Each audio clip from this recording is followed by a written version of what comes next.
Greetings to all my 10th grade children. Today we are going to see the last part of the history lesson. I welcome you all to the Z Learning platform. The last part of the history lesson is League of Nations. You all know about the Paris Peace Conference. It was started by Woodrow Wilson, and again this League of Nations was created or made, organized out of his own interest. Okay, so this League of Nations, let's see how the League of Nations was organized and how it was effectively working out, and what are the violations and few other things. Structure and the composition, objectives of the league. Objectives is aim, okay, activities of the league, violations and causes of failure. Yes, let's see. Structure and composition. The Paris Peace Conference was, that time itself, when they created Paris Peace Conference, they were creating a foundation for this league. And due to the pressure of President Wilson, the league was accomplished. Because of his interest only, this was started. And the main ideas was from Britain and America. They were giving lot many ideas for creating or organizing this kind of a league.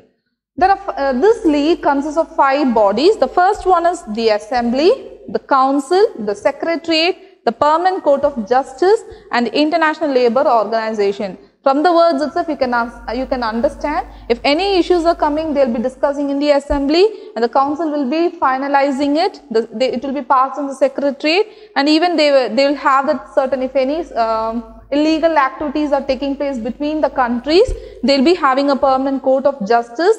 So each and every aspects of difficulties or political issues are being taken into consideration in this League of Nations.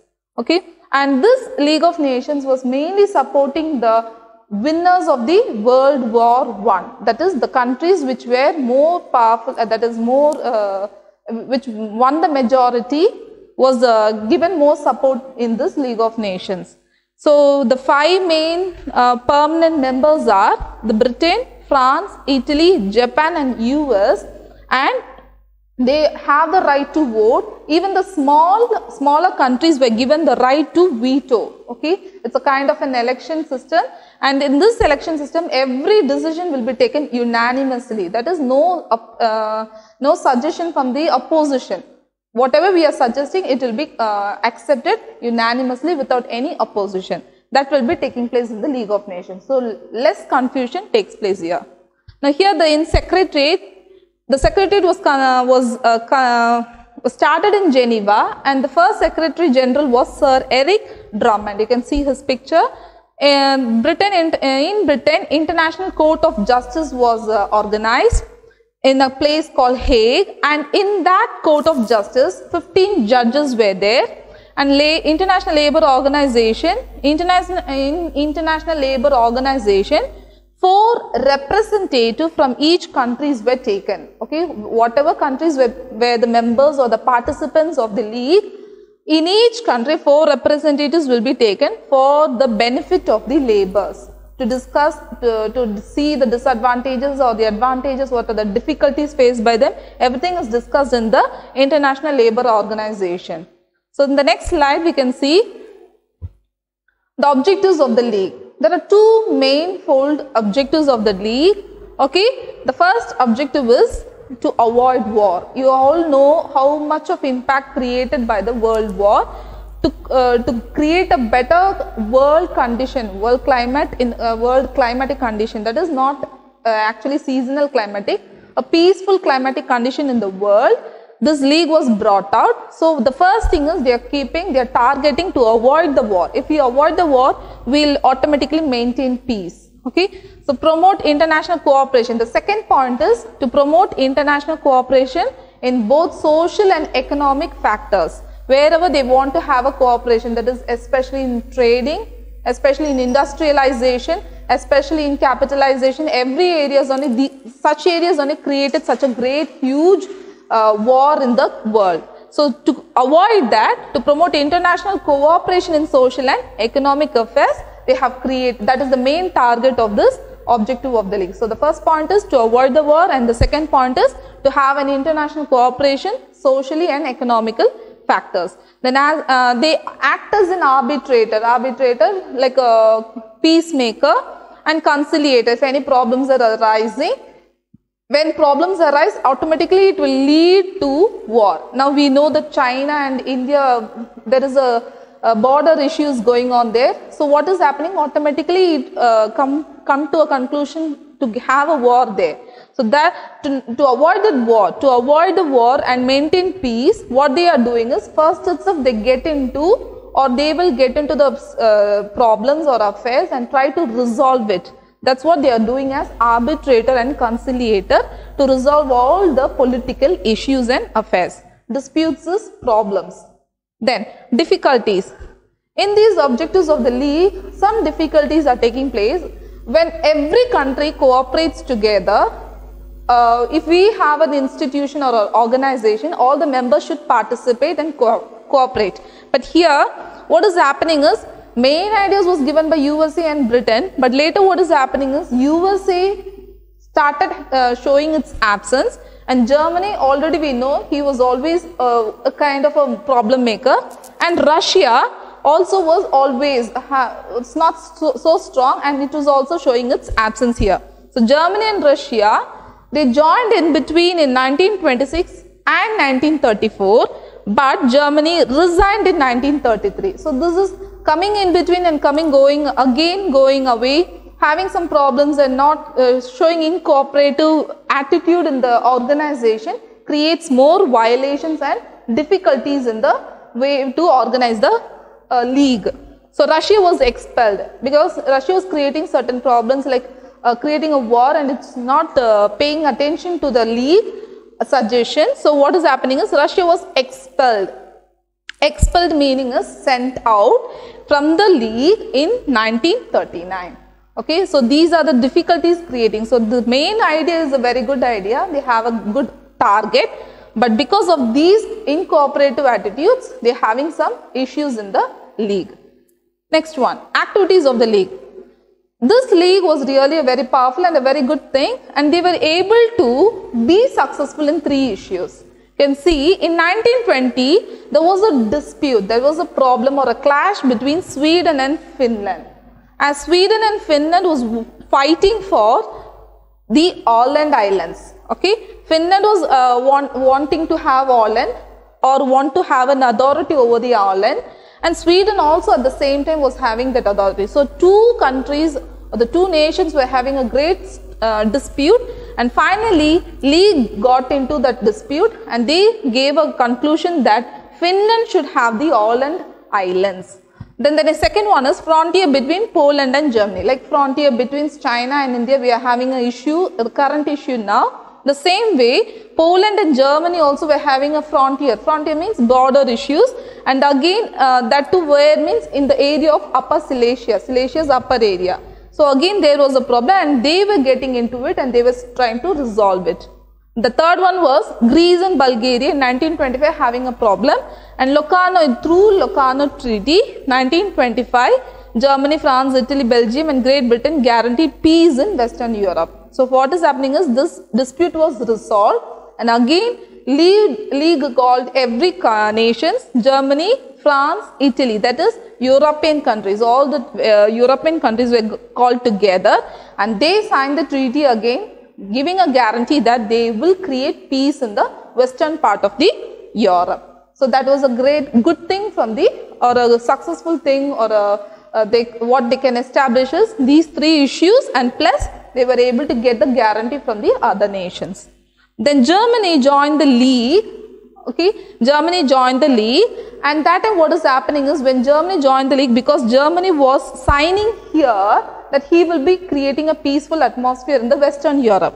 So what is happening? League is accepting Germany in the League, and they are giving him a permanent place in the council. Permanent place in the council. After 2 years, US and Russia also participated in the League. The previous thing also we saw, Germany, US and Russia was out of the League. Now again when Germany joined, later 2 years, they are also taking part in the League. The next one is violations. Violations means when you have certain set of rules and regulations, when you go against it, it is called as violations. Here in this League also certain violations were taking place. The first one is, they were If we have a war, we'll automatically attack another country using our weapons and the military strength, everything. So in the same way, League was asking everyone to have a disarmament of the weapons. 1925 disarmament conference. So they were creating, no country should have any weapons in them, no bombs or any other things should be with them. So they have to disarm, they have to surrender everything. Conference by the League. In the League they were doing it. And materialized, that was brought into application only in 1932. Germany's demand of equality of arms with France. Germany now again coming and creating an issue that he want to have an equality with the France, that I too should have. Actually Germany was a troublemaker. He want to have equal amount of weapons what France is having. So what that suggestion was rejected by the League. So automatically Germany what is doing is, actually the leader was Hitler at that time in Germany. So Hitler withdrew Germany from the League. So he started creating problem, he started moving away from the League. The next one is Japan attacked Manchuria. Okay, that's a previous thing, already it was there. Japan attacked Manchuria. The League condemned Japan not to have such attack over another nation. That is, they want to have to avoid war.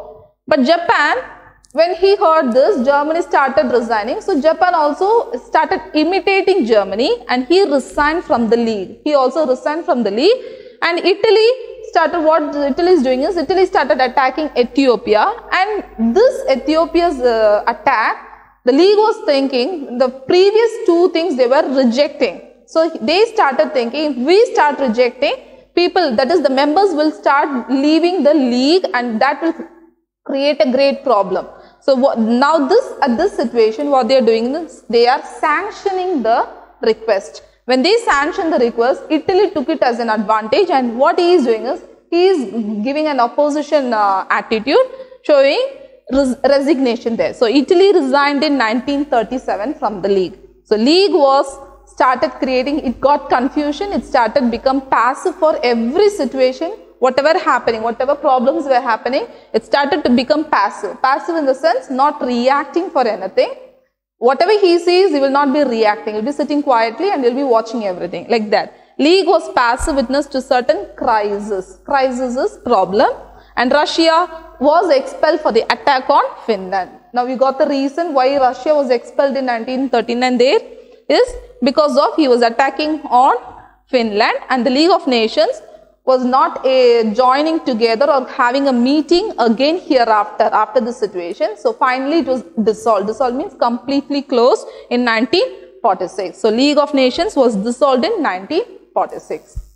The next one is, you are going to see the causes of failure. There are 4 main points for the causes of the failure. The first one is, the League of Nations is an organization, and first itself I said it was mainly targeting only the victorious people in the World War I. Okay, those who were victorious, that is allied nations were victorious, and it was targeting only those people. And the great powers were creating what they having is, if someone is more powerful, even in the political system, if we are not supporting them, what they will do, they will go away from the group or organization. The same thing is happening here. So when they were supporting the weaker part, that is the victorious part, victorious people who were allied nations, this greater powers, central powers were drawbacking from the organization. So that made a first failure for the organization. The next one is, League of Nations doesn't have a military of its own. So if any decision is taken place, if any member of the League is not following it or taking participating in it, they cannot do enforcing this decisions there. So it was really utterly failure there. Only they can decide it, but they are not able to apply it there. So that was a great second failure. And the third one is, the founders underestimated nationalism. Nationalism is, when we all come together, we always, if we are good enough, we'll be thinking that we all are one together. But each and every nations come together. Maybe Germany is here, maybe France here, maybe India is there, everyone are there. Still, for France, Germany may be an enemy. For France, Russia may be an enemy. Again, they may have enmity in them, So they will surely have nationalism feeling there. So in the League of Nations, they were not giving in importance or a kind of an importance to this nationalism. So the founders underestimated the nationalism feeling. So that was another failure for the organization. So collective security cannot be applied in actual practice. Collective security is everyone should have together and share together. If any problems are arising, everyone have to share their economy or share their military force, share their everything. That's what collective security here. If one country is weakened in one part, another country should share their things. So that is not possible for everyone. So that is collective security cannot be applied in actual practice. So that was a great disadvantage in the organization. So that was the third failure. And the fourth failure, if you see, Italy, Japan and Germany refused the orders of the League. Whatever orders Italy is given, Japan is given, Germany is given, the three issues we saw, they were keep on refusing the orders. And Britain and France were the major powers at that time. So what they do, they were not also good supporters of the League. And finally, Wilson, he himself was not able to convince his country to become a part of the League. Actually, he was the person who started the League, who started the Paris Peace Conference, whose brainchild was the League actually. But he himself was not able to convince his country to become a member of the League, and everyone was pointing out that, and they were not supporters of the League, and finally everything was utterly under confusion and not in a good cooperative mode. So finally the League was in a failure. Hope you all understood the lesson. By the League of Nations, the first lesson has come to an end. Hope you all enjoyed the lesson. Thank you. Have a nice day.